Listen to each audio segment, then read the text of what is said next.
দখলদার ইহুদিবাদী ইসরায়েল এবং ফিলিস্তিন প্রদমে যুদ্ধ চলছে জানিয়ে দেব আমাদের হাতে থাকা সর্বশেষ আপডেট আন্তর্জাতিক সংবাদ। সংবাদের শুরুতেই সংবাদ শিরোনাম। প্রথমে জানিয়ে দেব ইসরায়েলে হামলার ক্ষেপণাস্ত্র ড্রোনের প্রদর্শনী করল ইরান। এরপর জানিয়ে দেব গুরুত্বপূর্ণ রাফাহ ক্রসিং ইসরায়েলের নিয়ন্ত্রণে। আরও জানিয়ে দেব সুপ্রিম কোর্টের যে রায়ের পর ক্ষমতায় ফেরার আশা পিটিআইয়ের। সর্বশেষ জানিয়ে দেব বিশ্বের লম্বা রুটি বানিয়ে রেকর্ড গড়ল ফ্রান্স, দৈর্ঘ্য কত তা জানিয়ে দেব। এতক্ষণ শুনছিলেন সংবাদ শিরোনাম, এখন বিস্তারিত।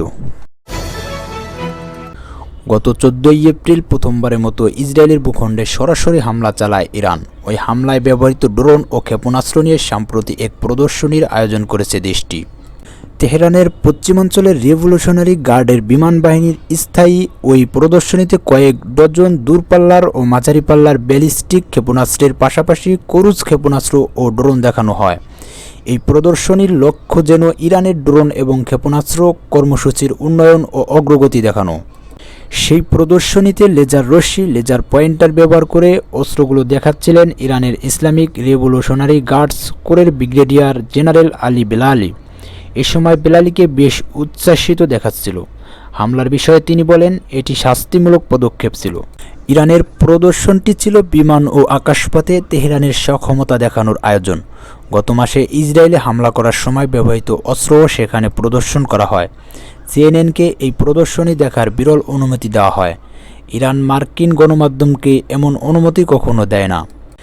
ইসরায়েলে হামলার সময় ড্রোন, ব্যালিস্টিক ক্ষেপণাস্ত্র ও ক্রুজ ক্ষেপণাস্ত্র ব্যবহার করেছিল ইরান। ওই দিন রাতে ইসরায়েল যখন আকাশপথে প্রতিরক্ষা ব্যবস্থা করে হামলা প্রতিরোধ করে, তখন দেশটির বিভিন্ন শহরে আকাশে ছিল আলোর ঝলকানি।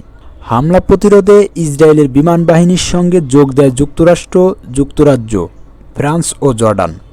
তারা সাধ্যমতো ইরানের অসংখ্য ড্রোন ও ক্ষেপণাস্ত্র প্রতিহত করে।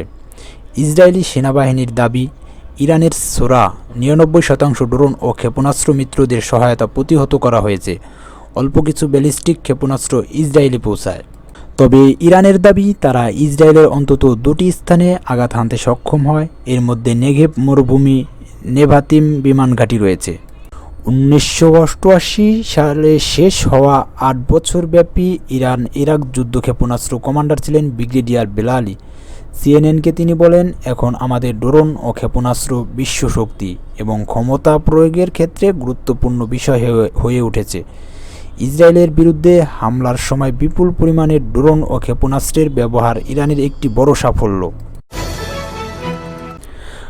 গাজা থেকে মিসরে যাওয়ার গুরুত্বপূর্ণ রাফাহ ক্রসিংয়ের নিয়ন্ত্রণ নিয়েছে ইসরায়েলি সামরিক বাহিনী। রাতভর অভিযানের পর মঙ্গলবার সকালে ইসরায়েলের 401তম আর্মড ব্রিগেড পূর্ব রাফার সালাহ-আদ-দিন ক্রসিংটিকে রাস্তা থেকে সংযোগ বিচ্ছিন্ন করে দেয়। ব্রিটিশ বার্তা সংস্থা রয়টার্স এ খবর জানিয়েছে। রাফাহ ক্রসিংয়ের নিয়ন্ত্রণ নেওয়ার বিষয়টি স্বীকার করে ইসরায়েলি সামরিক বাহিনী বলেছে, হামাসের সন্দেহভাজন অবস্থানগুলো লক্ষ্য করে স্থলসেনা এবং বিমান হামলা চালানো হয়েছে। ইসরায়েলি সামরিক বাহিনীর প্রকাশিত ছবিতে দেখা গেছে, তাদের একটি ট্রাঙ্ক ক্রসিং দিয়ে প্রবেশ করেছে। এলাকাটি দখল নেওয়া ওই ট্রাঙ্ক থেকে ইসরায়েলি পতাকা উড়তে দেখা যায়। ফিলিস্তিনের স্বাস্থ্য কর্মকর্তারা বলেছেন, রাতারাতি ট্রাঙ্ক ও বিমান হামলা চালিয়ে রাফা শহরের বেশ কয়েকটি এলাকা ও বাড়িঘর গুঁড়িয়ে দিয়েছে ইসরায়েলি বাহিনী। অন্তত 4টি বাড়িতে আঘাত হানলে কমপক্ষে 20 ফিলিস্তিনি নিহত ও বেশ কয়েকজন আহত হন। গাজা বর্ডার ক্রসিংয়ের এক মুখপাত্র হিশাম এরদোয়ান বলেন, রাফার সীমান্ত ক্রসিং বন্ধ হয়ে গেলে গাজা উপত্যকার বাসিন্দাদের মৃত্যু ছাড়া আর কোনো গতি থাকবে না। অবরুদ্ধ রাফা শহরে প্রবেশ ও মিশরের যাতায়াতের একমাত্র পথ এই ক্রসিং। এই ক্রসিং দিয়ে ত্রাণ সাহায্য পৌঁছায় গাজায়। যুদ্ধ শুরু হওয়ার পর থেকে গাজার ভেতরে ও বাইরে সব প্রবেশ পথের সম্পূর্ণ নিয়ন্ত্রণ নিয়েছে ইসরায়েল। ফিলিস্তিনের সশস্ত্র গোষ্ঠী হামাস সোমবার জানিয়েছে, তারা যুদ্ধবিরতিতে প্রস্তাবে রাজি হয়েছে। তবে ইসরায়েল জানায়, প্রস্তাবটি তাদের শর্তগুলো পূরণ করেননি। এরপরই নতুন করে রাফাহ শহরে অভিযান শুরু করে তারা।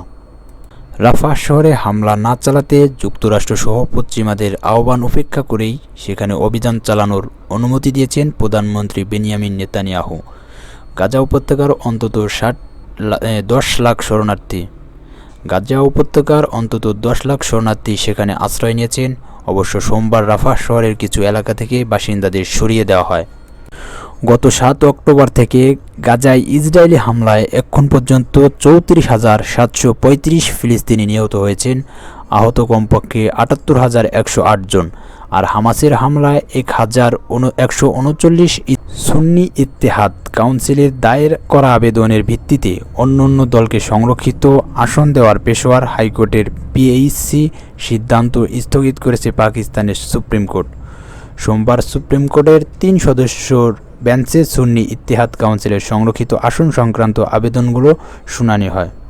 আইনজীবী ফয়সাল সিদ্দিকী আদালতকে বলেন, স্বতন্ত্র বিজয় পিটিআই সদস্যরা সুন্নি ইত্তেহাদ কাউন্সিলে যোগ দিয়েছিলেন। তখন বিচারপতি মনসুর আলী শাহ জানতে চান যে ৭ প্রার্থী এখনও স্বতন্ত্র হিসেবে জাতীয় পরিষদের অংশ কিনা। বিচারপতি আতহার মিনাল্লাহ জানতে চান পিটিআই নিবন্ধিত রাজনৈতিক দল কিনা। ফয়সাল সিদ্দিকী বলেন, পিটিআই একটি নিবন্ধিত রাজনৈতিক দল। এদিকে সুন্নি ইত্তেহাদ কাউন্সিলের সংরক্ষিত আসনের বিষয়ে পেশোয়ার হাইকোর্টের রায় স্থগিত করায় সুপ্রিম কোর্টের সিদ্ধান্ত পাকিস্তান তেহরিক ইনসাফের পিটিআই ক্ষমতায় ফেরার আশা আবার জাগিয়ে তুলছে। সংরক্ষিত আসনে শপথ নেওয়ায় সদস্যদের আইনি ভোট দিতে নিষেধ করে সুপ্রিম কোর্ট জানিয়েছে ৩ জুন থেকে প্রতিদিন এই মামলার শুনানি হবে। জিও নিউজ। ইসরায়েলি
নিহত হয়েছেন।